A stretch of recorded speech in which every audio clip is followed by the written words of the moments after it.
వెంకటాచలం మండలం గొలగమూడిలోని భగవాన్ శ్రీ వెంకయ్య స్వామి ఆశ్రమంలో 44వ ఆరాధనోత్సవాలు అంగరంగ వైభవంగా నిర్వహించారు.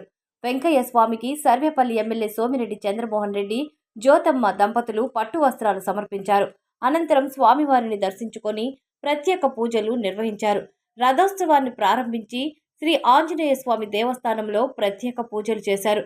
ఈ సందర్భంగా సోమిరెడ్డి మాట్లాడుతూ ఆశ్రమం భక్తులకు విశేష సేవలు అందిస్తుందన్నారు.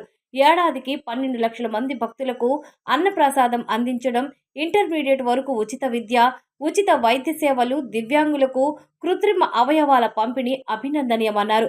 భగవాన్ శ్రీ వెంకయ్య స్వామి ఆశీస్సులు ప్రజలందరిపై ఉండాలని కోరుకున్నారు. గొలగమూడి వెంకయ్య స్వామి 44వ ఆరాధనోత్సవం, దాంట్లో మేమందరం పాల్గొని స్వామి ఆశీర్వాదాలు తీసుకునే అదృష్టం మాకు దక్కింది. ఇక్కడ బాలసుబ్రహ్మణ్యం గారు ఎంతో అనుభవంతో టీటీడీలో జేఈఓగా పనిచేసి ఇక్కడికి వచ్చిన తర్వాత ఇక్కడ ఇంటర్మీడియట్ వరకు ఆశ్రమ పాఠశాల, ఉచిత విద్య ప్లస్ భోజనాలు, బోర్డింగ్ అంతా ఫ్రీ.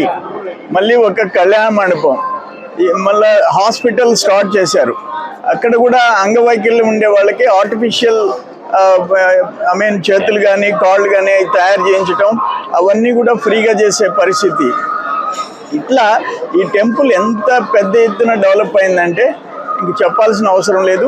దానికి ఆయన ₹1 జీతం తీసుకోకుండా బాలసుబ్రహ్మణ్యం గారు చేసిన సేవలు, ఈ వెంకయ్య స్వామి ఆస్తులు పెరిగాయి, ఆదాయం పెరిగింది, వసతులు పెరిగాయి. వచ్చే భక్తులకి సంవత్సరానికి 12 లక్షల మందికి, సంవత్సరానికి 12 లక్షల మందికి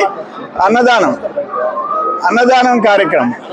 ఇంత పెద్ద ఎత్తున వెంకయ్య స్వామి కార్యక్రమాలు జరుగుతున్నాయి.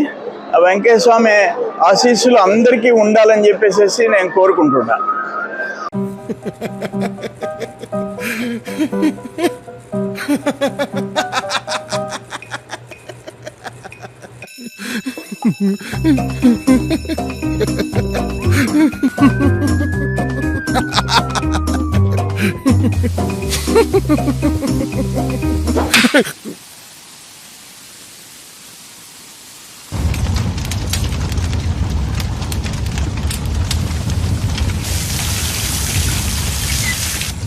बाहर जितना भी हो पावर, अंदर ना आए शावर विद असाही वाटरप्रूफ विंडोज।